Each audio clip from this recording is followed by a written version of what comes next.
الرجيم. بسم الله الرحمن الرحيم. الحمد لله رب العالمين والعاقبة للمتقين.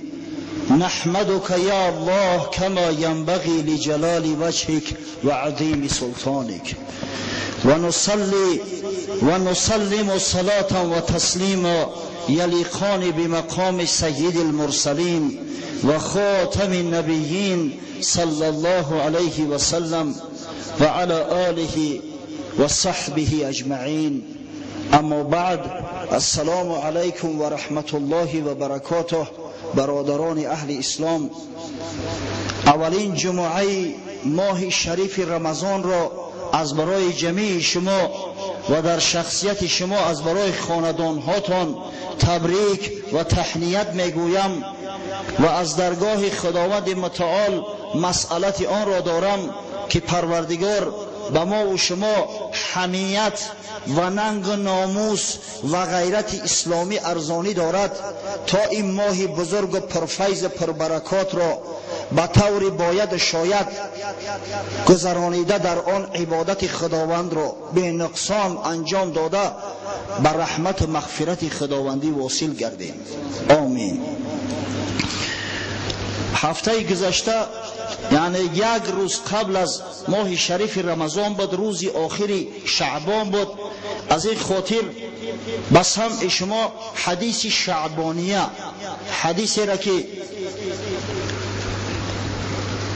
ابن خزیمه در صحیح خیش و یک عده از محققین و محدثین دیگر با اسناد حسن از سلمان فارسی روایت کرده اند، به سمع شما رسانیدیم و در جای رسیدیم که پیغمبر صلی الله علیه و سلم امت خیش مسلمانان را بشارت میداد از ورود ماه شریف رمضان.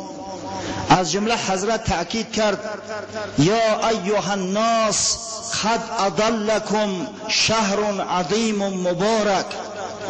ای مردم مسلمان، گفت ای مردم، ای بندگان خدا، در بالای سر شما یک ماه به نهایت بزرگ و مبارک سایه افکن است و ما درباره عظیم بزرگ بودن این ماه با شما صحبت کردیم که اگر دیگر بزرگی های این ماه شریف یک طرف گذاریم، اگر در مد نظر فقط نزول قرآن عظیم الشأن داشته باشیم، پس این ماه شریف رمضان عظیمترین ماه های خداست به خاطر قرآن، به خاطر نزول قرآن عظیم الشأن.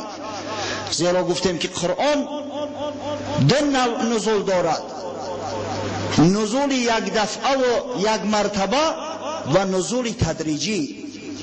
نزولش که یک دفعه و یک مرتبه واقع شده است در شب قدر، در شب مبارکه، در ماه شریف رمضان واقع شده است که خداوند قرآن را از لوح محفوظ به آسمان دنیا نازل ساخت.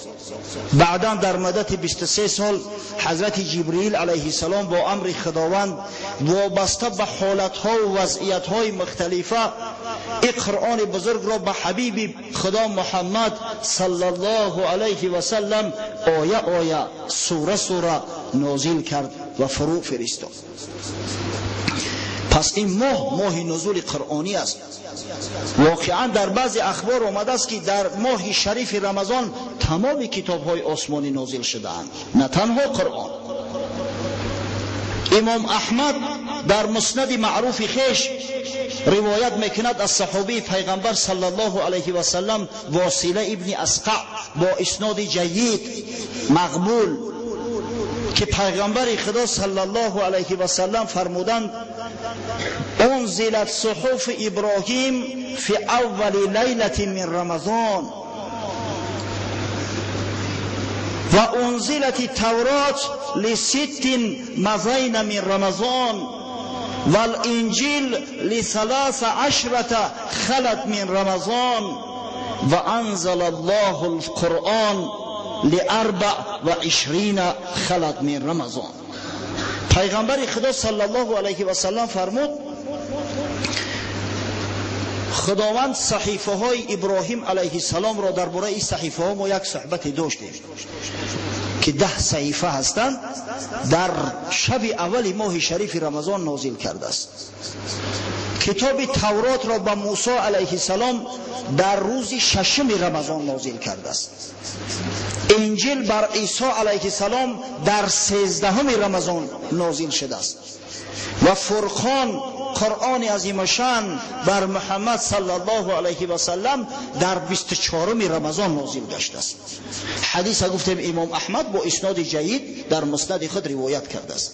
پس ببینید که این ماه بزرگ ماه نزول تمام کتاب های آسمانی است، ماه است که تمام کتاب های خداوندی در این ماه نازل گشته اند. فضیلت ببینید و بزرگی را ببینید. از این خاطر است که علمای کرام ختم قرآن را در ماه شریف رمضان سنت محمد صلی الله علیه و سلم می‌دانند و تأکید کردند که به سبب تنبلی مردم باید این ختم قطع کرده نشود، ترک کرده نشود. از جمله در کتاب دارالمختار علامه حسکفی عالم شهیر حنفی آورده است که والختم مرة سنة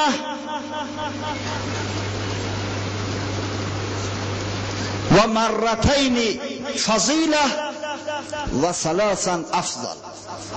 ختم قرآن در ماه شریف رمضان در نماز تراویح 1 مرتبه انجام دادنش سنت است، 2 مرتبه انجام دادن ختم فضیلت است و هر قومی که 3 مرتبه ختم قرآن در 1 ماه شریف رمضان میکند برای اونا افضل است، یعنی بهتر است. یعنی در عالم اسلام جوان مردای هستند، شخصای صالحی هستند که 1 بار او طرف استاد 2 بار 3 بار ختم قرآن میگذرونند در ماه شریف رمضان.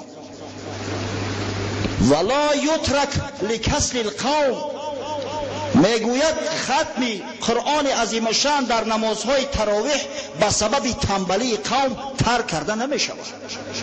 اگر چند قوم تنبل هم که باشند باید ختم قرآن ترک کرده نشود، زیرا این سنت پیغمبر صلی الله علیه و سلم است. اصلا ما چندین بار ذکر کرده بودیم که جسم انسان از 2 قسم عمده عبارت است، یکیش خاکی است، دیگرش جوهری بالایی دارد. یکیش جسم بدن است که عبارت از جوارح است، دیگرش روح است که خداوند او روح خلق کرده در بدن ما جا کرده است. جسم خاکی همیشه میل به سوی خاک میکنه، روح میل به سوی بالا دارد، آدم به شوق و وجد میاره، غیرت آدم زیاد میکنه. اما این جسم خاکی فقط آدم به سوی خواب میکشه، به سوی شهوات میکشه، به سوی خوردن میکشه. پس اون شخصی که در ماه شریف رمضان از ختم قرآن میگریزد واقعا خاک پناه است.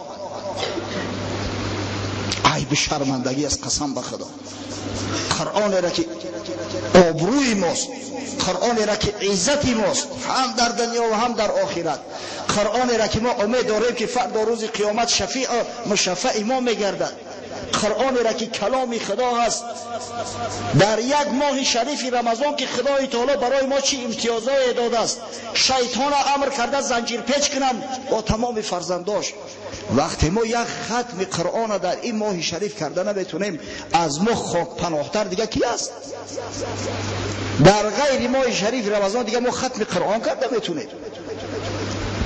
از همین خاطر از اشخاصی که متصدی هستند، مسئول مساجد هستند، خواهش میکنم برادرای عزیز، عیب شرمندگی است که در مسجد در خانه خدا ختم قرآن گذرانده نشود.